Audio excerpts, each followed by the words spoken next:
Adams here, ready for another Artastic Tuesday. It's my favorite day of the week, you know it is. So this is our lesson this week for second and third grade. I certainly have first graders that could definitely hang with this drawing, so please feel free to give it a shot if you're in first grade. I would love for you to. But this is kind of our second, third grade drawing for the week.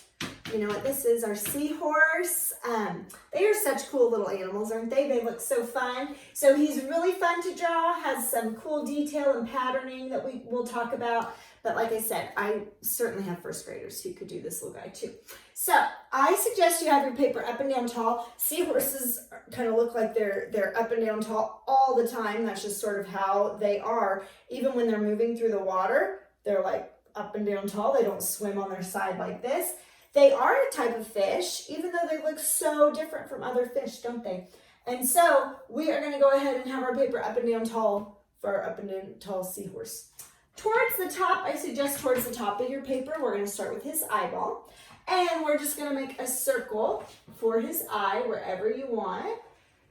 And then on the inside of that circle, we're going to make almost a dot. Remember, we're going to leave a little space of white showing to show the reflection off of his eye. And now we're going to make this curve line right here, right close to his eye. We're going to make this little bump for sort of his forehead right here. And then we're going to make, of course, why he's called a seahorse. He's got that, it looks like a horse's muzzle sticking out. So we'll curve it forward for that part of his face. But first, we're going to make this curve line right here. So pretty close to the eye, not touching his eye, but pretty close. We're going to start a little ways above. And I'm just going to make a bump that comes down for his forehead. And then it's going to curve forward for that famous seahorse face that sort of comes forward. So I'm going to make it, and it's sort of slanted if you look at it, sort of slanted. It comes forward however long you want. He's not like our crocodile that we drew. It's not that long, but you know, he's got a long face. So I'm going to slant it just a little bit, and I'm going to bring it forward. On the tip, just like our crocodile that we did, on our tip, there's a little bump on the very end. So I'm just going to make it kind of bump up and back down. And then I'm going to slant it. Notice how it's slanted. I'm going to slant it sort of back for the rest of his muzzle. And again, I'm sure it's not called a muzzle, but that's just what I'm going to call it. So we're going to slant it back, and then I'm going to bring it back. It's going to slant, kind of follow the line that you already have. We're just going to slant it back. You can see a little line for his mouth. So I'm going to, towards the bottom, it just kind of curves over a little ways. Not all the way. It's not as long as that first line that we drew. It just comes back a little ways. Then for his, this also is sort of similar to a horse's face. He's got this big sort of curve line that curves and it comes up and it's going to stop. Look where it stops. It stops about the middle of his eye. So watch. I'm going to make a curve line that comes down, and it's going to curve up, and it's going to stop when it reaches about the middle of the eye. Not going to be perfect. Out of this is where he has one of his fins, actually. So we're going to start with just a teeny little curve line coming out, you know, about the middle-ish, somewhere around there. And then we're going to make a straight line that kind of slants up and a straight line that kind of slants down for this fin.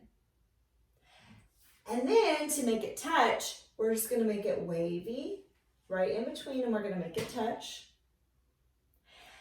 Then we're going to go ahead and make straight lines that sort of follow. So watch what I'm going to do.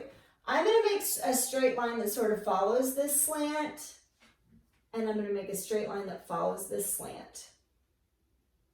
Same thing on the top, follows it, jump back down, follows it, and we're gonna make sure that we don't make our lines kind of going all exactly one direction. We're just gonna sort of jump in between, and that is gonna be a really realistic detail because they do sort of follow that angle of our first lines. So that's a really realistic detail that you can add. Now, it looks like he's kind of got these cool spikes coming up. And so we're going to make this first little spike coming up. Jump back up here where you started his forehead. I'm going to make my first little spike, and it just kind of spikes up, skinny, skinny, back down. And then there's a line, it sort of looks like it's continuing, like this bump that we've got up. It sort of looks like it's continuing up. So I'm just gonna make another curve line that kind of comes up. And then we're gonna draw 1 or 2 or 3 or 4, however many you want. More spikes. I could make it more rounded or I could make it real spiky. You just sort of decide. Then we're gonna make this curve line right here, it's gonna slant out. Now look, it slants out further than this fin that we have drawn right here. It's gonna come out further, so don't just stop it real short so his body's gonna run into that fin. His body's gonna be out here, okay? So we're gonna make it curve out. So watch, I'm gonna continue this line and I'm just gonna make sure that it's longer than where the fin is, okay? So we've got that going. Now we're gonna show a little bit of his neck, and this is kind of cool. Seahorses are one of the only fish in the world that actually have necks, what scientists consider to be a neck. So kind of interesting. We're gonna go ahead and show a little bit of that neck. I'm gonna make a curve line. Now look, it's gonna kind of curve down, and again, it's gonna curve just a little bit lower than this fin that we already have. So I'm gonna make sure that it kind of curves down and back, and it comes down a little bit lower than where our fin has stopped, okay? Now, he's got really rough, bumpy skin, but another difference between seahorses and other fish I read, they don't technically have scales like fish. They have more of like a real rough, bumpy, more like skin, but not skin, of course, like ours, but they don't have scales. It's technically not scales like other fish. So I thought that was kind of interesting too. So we are now gonna go ahead and make his belly. And seahorses do have kind of big bellies. So, and I bet that you probably already know that the dads are the ones, they have what's called a brood pouch. And so they have the eggs in their little pouch, kind of like a kangaroo mom carries her baby in her pouch. The dads carry the eggs in his little pouch. So, and then when the seahorses hatch, they come out and they are the size of M&Ms or even smaller than an M&M. Think of one little M&M. That's how big the babies are when they hatch out of their eggs. So we're going to go ahead and make his belly, and it's going to curve forward and back. And this is going to show about how big the body is minus the tail. So you decide how big you want that body. I'm just going to make his belly, and it's going to curve forward a little bit, kind of like Santa. Curve forward and back. Then we're going to go ahead and make these curve lines, and we're going to stop about the same. Okay, so I've got my curve lines, and I'm just going to make it come down, and look, it's going to stop about even with his belly. Now we're going to make his tail, and their tails are so important. Their tails actually, they are not good swimmers. Like I said, they just kind of scooch along, and the tail is what grabs onto a piece of coral or a piece of seaweed and kind of keeps them stable. And so the tails are really used to wrap around things to hold them in place, because they are not fast swimmers. They're not great swimmers. So we're going to go ahead and make this curly Q tail. I'm going to start right here, and I'm just going to make a curve line that comes down, and it just kind of swings around a little bit. On this side, we're going to follow that curve line, and if you'll notice, those little curve lines start to get smaller and smaller, and they kind of disappear. So I'm going to keep going with some curve lines, and then they're just going to get smaller and smaller, and then they're just going to kind of disappear, and we're just going to make it touch. Oh, and look, I'm just going to make it touch. I had a little whoops there. No big deal. No big deal, because guess what? We're going to add another curve line right here.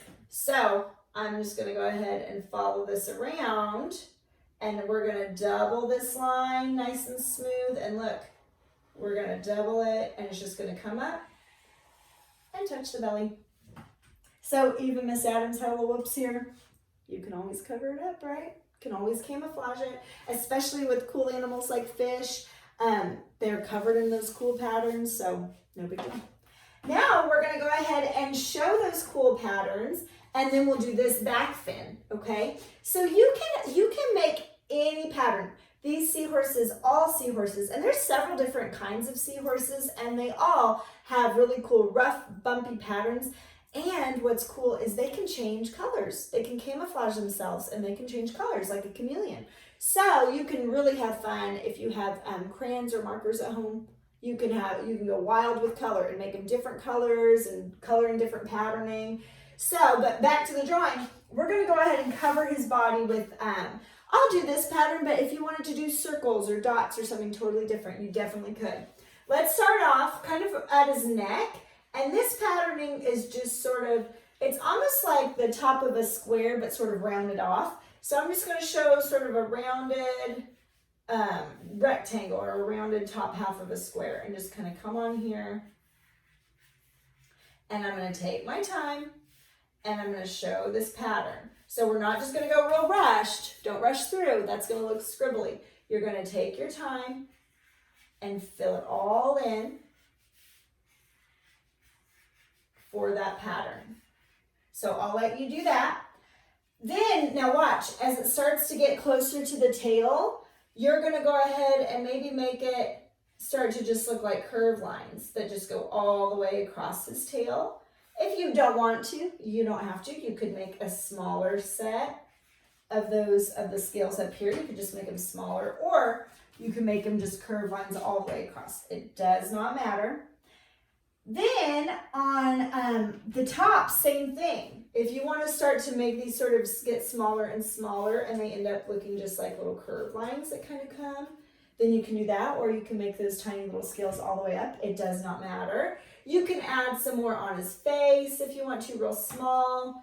You could do something totally different. You could come on here, guys, and I could take it another level and I could do like circles in between. I wouldn't do like perfect circles like polka dots, but sort of rough, bumpy, not perfect circles in between. You could come on here and you could add little angle lines in between or on top of your scales. The seahorse pattern is so cool because they are so covered in texture. Remember, texture's what makes something look rough and bumpy or what makes something look soft. So we're adding texture to his skin because it's very rough and bumpy. So you can do any pattern you want. So I'll let you decide on that. Now we definitely need to add his back fin though. So we're gonna look about the middle of his body and I'm gonna make a straight line that slants up and a straight line that slants down, however wide you want his fin to be. And just like with this fin, we're gonna go ahead and make it touch with a little wavy line. And just like this fin, we want the straight lines following. So I'm going to do a straight line following this slant. Then I'm going to jump down, make a straight line following that slant. Straight line following this slant, jump down, straight line following that slant. And we're just going to do that all the way through for his fin, for that back fin. And you'll take your time better than Miss Adams is taking her time. I'm going just really quick to show you. Now, we're going to go ahead and think about some background. Seahorses do not like to just swim out kind of in the middle of the ocean. They're very territorial. They stay in one very small space their whole life, and they don't really like to leave it. I read that it's about the size of like a teacher desk. So that's about the area that they stay in their whole lives. They're very territorial. So, and they're always around something because like I said, they're not good swimmers and their tail needs to grasp onto something. So I definitely wouldn't just have them floating out in the middle of the ocean. He won't last long. So I would definitely think about adding some seaweed. I'll show you like maybe a coral reef option. So let's think about background. First of all, if you want to add a few little bubbles floating near his face, you could definitely do that. For seaweed, we've done seaweed before. You guys know we'll just start at the bottom and just kind of make a tall line up. And seaweed, remember friends, can get really, really tall. So you can make it as tall as you want. And we're just going to double it. I can even add a line sort of in the middle to show that vein in the middle of the seaweed if I wanted to. So you could add as much seaweed as you want. If you want to show some coral, if you guys remember the last time we did fish, we did what's called the brain coral. So at the bottom, you're just going to start with sort of what looks like a rock, real rough and bumpy. And then all through here, we're just going to make real rough, bumpy spirals. Remember these guys? We're going to do very rough, bumpy spirals all over our rock. to turn it into brain coral. And then you can make real rough, bumpy lines in between to show that texture, that rough, bumpy texture. If you leave your paper smooth, it just looks like smooth paper. You got to add rough, bumpy lines to make it look rough and bumpy. So that's one type of coral you could add. You could also add the tube coral, the taller tube coral, and to do that, you start with just a skinny smush circle.